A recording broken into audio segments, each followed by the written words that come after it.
Phone pay ಹಾಗೂ Google pay ಇನ್ನಿತರ ಆ್ಯಪ್ಗಳಲ್ಲಿ digital gold ಬಗ್ಗೆ ನೀವು ಸಹ ಕೇಳಿರಬಹುದು.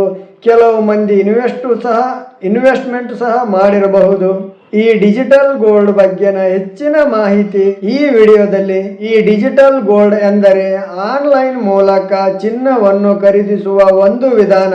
ನಾವು ಇಲ್ಲಿ ಚಿನ್ನವನ್ನು ಭೌತಿಕವಾಗಿ ಅಂದ್ರೆ ಫಿಸಿಕಲ್ ಗೋಲ್ಡ್ ಖರೀದಿಸುವುದಿಲ್ಲ. ಅದರ ಬದಲಿಗೆ ನಿಮ್ಮ ಪರವಾಗಿ ಆಪ್ಗಳು ಅಂದ್ರೆ ಫೋನ್ ಪೇ, ಗೂಗಲ್ ಪೇ ಇನ್ನಿತರ ಆಪ್ಗಳು, ಆನ್ಲೈನ್ ಚಿನ್ನ ಹೂಡಿಕೆದಾರರು ನಿಮ್ಮ ಪರವಾಗಿ 24 ಕ್ಯಾರೆಟ್ ಶುದ್ಧತೆಯ ಚಿನ್ನವನ್ನು ಸುರಕ್ಷಿತ ಮತ್ತು ವಿಮೆ ಮಾಡಿದ ವಾಲ್ಟ್ಗಳಲ್ಲಿ ಅಂದ್ರೆ ಸೇಫ್ ಅಂಡ್ ಇನ್ಸರ್ಡ್ ವಾಲ್ಟ್ಸ್ ಅಲ್ಲಿ ಚಿನ್ನವನ್ನು ಸಂಗ್ರಹಿಸಲಾಗುತ್ತದೆ ನಿಮ್ಮ ಪರವಾಗಿ. ಇದರಲ್ಲಿ ಖರೀದಿ ಮತ್ತು ಮಾರಾಟ ಸಣ್ಣ ಪ್ರಮಾಣದಲ್ಲಿ ಕೆಲವೇ ರೂಪಾಯಿಗಳಿಂದ ಖರೀದಿಸಬಹುದು ಅಥವಾ ಮಾರಾಟ ಮಾಡಬಹುದು. ನಿಮಗೆ ಇಷ್ಟವಿದ್ದಾಗ ಆನ್ಲೈನ್ ಪ್ಲಾಟ್ಫಾರ್ಮ್ಗಳ ಮೂಲಕ, ಉದಾಹರಣೆ ಫೋನ್ ಪೇ, ಗೂಗಲ್ ಪೇ ಇನ್ನೂ ಮುಂತಾದ ಆಪ್ಗಳಲ್ಲಿ ಡಿಜಿಟಲ್ ಚಿನ್ನವನ್ನು ಖರೀದಿಸಬಹುದು ಅಥವಾ ಆ ದಿನದ ಮಾರುಕಟ್ಟೆಯ ಬೆಲೆಗೆ ಮಾರಾಟ ಸಹ ಮಾಡಬಹುದು. ಸಾಮಾನ್ಯವಾಗಿ ಹೇಳಬೇಕಂದ್ರೆ ನೀವು ಖರೀದಿಸುವಂತ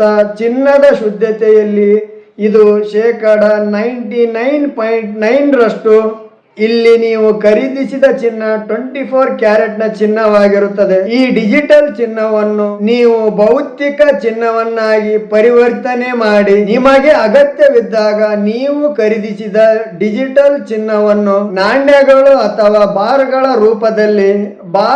ರೂಪದಲ್ಲಿ ಭೌತಿಕವಾಗಿ ನಿಮ್ಮ ಮನೆಗಳಿಗೆ ತಲುಪಿಸಲು ಈ ಆಪ್ಗಳಲ್ಲಿ ನೀವೇ ಆರ್ಡರ್ ಮಾಡಬಹುದು.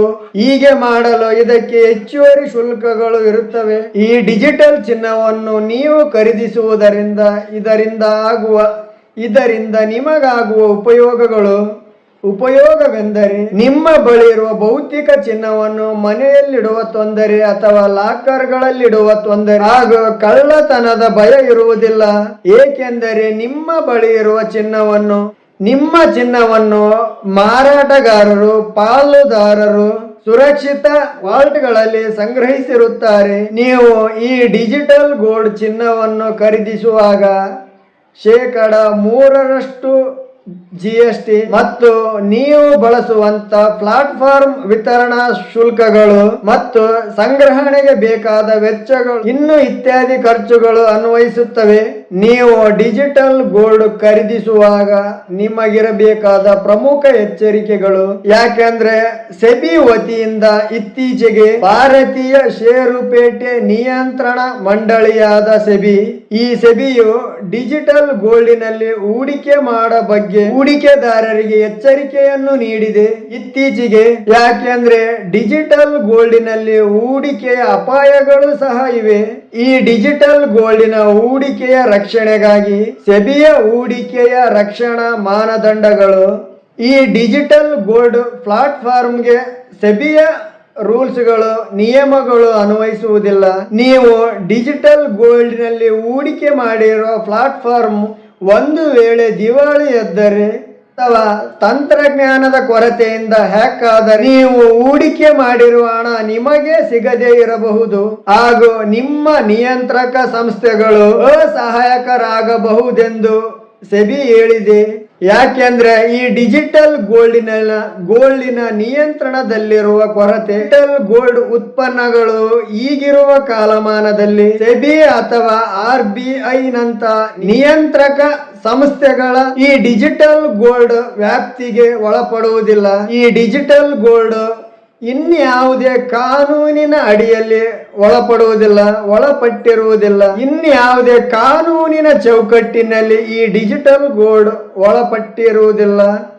ಒಳಪಡುವುದಿಲ್ಲ. ಆದ್ದರಿಂದ ಇದರ ಬದಲು ಸೆಬಿ ಹೇಳಿರುವ ಪರ್ಯಾಯ ಸುರಕ್ಷಿತ ಹೂಡಿಕೆಗಳು, ಸೆಬಿಯ ನಿಯಂತ್ರಿತವಾದ ಚಿನ್ನದ ಹೂಡಿಕೆ ಉತ್ಪನ್ನಗಳಾದ ಸಾವರಿನ್ ಗೋಲ್ಡ್ ಬಾಂಡ್ಗಳು, SGP ಮತ್ತು ಗೋಲ್ಡ್ ETF ಹೂಡಿಕೆ ಮಾಡಲು ಸೆಬಿ ಸಲಹೆ ನೀಡುತ್ತದೆ. ನೀವು ಡಿಜಿಟಲ್ ಗೋಲ್ಡಿನಲ್ಲಿ ಹೂಡಿಕೆ ಮಾಡುವ ಬದಲು ಅದರ ಅಪಾಯಗಳು ಮತ್ತು ಅದಕ್ಕಿರುವ ಮಾನದಂಡಗಳನ್ನು ನಿಯಮಗಳನ್ನು ನೀವು ಸರಿಯಾಗಿ ಅರ್ಥ ಮಾಡಿಕೊಳ್ಳುವುದು ಬಹಳ ಮುಖ್ಯ. ಯಾಕೆಂದ್ರೆ ನೀವು ಡಿಜಿಟಲ್ ಗೋಲ್ಡಿನಲ್ಲಿ ಹೂಡಿಕೆ ಮಾಡಿದ್ರಿಂದ ಮುಂದೊಂದಿನ ಆ್ಯಪ್ ಅಥವಾ ನೀವು ಹೂಡಿಕೆ ಮಾಡಿರೋ ಸಂಸ್ಥೆ ಬಂದಾದರೆ ನಿಮ್ಮ ಹಣನೂ ಇಲ್ಲ, ನಿಮ್ಮ ಚಿನ್ನನೂ ಇಲ್ಲ, ನೀವು ಯಾರನ್ನು ಕೇಳಬೇಕು? ಯಾಕಂದ್ರೆ ಕಾನೂನಿನಡಿ ಬರದ ಕಾರಣ ಅಲ್ಲೂ ಸಹ ಕೇಳುವಂತಿಲ್ಲ. ಯಾಕೆಂದ್ರೆ ಇದು ಹೇಳಿರೋದು ನಾನಲ್ಲ, ಸೆಬಿ ಭಾರತೀಯ ಷೇರುಪೇಟೆ ನಿಯಂತ್ರಣ ಮಂಡಳಿನೇ ಹೇಳಿರೋದು.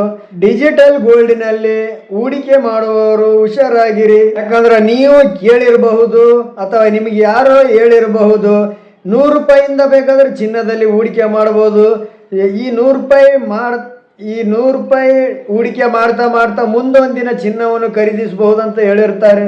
ಮುಂದೊಂದಿನ ಕಾನೂನಿನ ಚೌಕಟ್ಟಿನಲ್ಲಿ ಈ ಡಿಜಿಟಲ್ ಗೋಲ್ಡ್ಗಳ ಪ್ಲಾಟ್ಫಾರ್ಮ್ಗಳಿಗೆ ಒಂದಷ್ಟು ನಿಯಮಗಳನ್ನು ತಂದರೆ ಆಗ ನೀವು ಈ ಡಿಜಿಟಲ್ ಚಿನ್ನವನ್ನು ಖರೀದಿಸಬಹುದು. ಈಗ ಸದ್ಯಕ್ಕಂತೂ ಈ ಡಿಜಿಟಲ್ ಗೋಲ್ಡಿನಲ್ಲಿ ಹೂಡಿಕೆ ಮಾಡಿದರೆ ರಿಸ್ಕ್ ಸಂಪೂರ್ಣ ನಿಮ್ಮದೇ. ನೀವು ಕಷ್ಟಪಟ್ಟು ದುಡಿದ ಹಣವನ್ನು ಈ ತರ ಡಿಜಿಟಲ್ ಚಿನ್ನವನ್ನು ಹೂಡಿಕೆ ಮಾಡಿ ಮುಂದೊಂದಿನ ದಿವಾಳಿ ಆದರೆ ನೀವು ಸಹ ಚಿನ್ನ ಮತ್ತೆ ಹಣ ಎರಡನ್ನೂ ಕಳ್ಕಬೇಕಾಗುತ್ತದೆ. ಆದ್ದರಿಂದ ಹುಷಾರಾಗಿರಿ.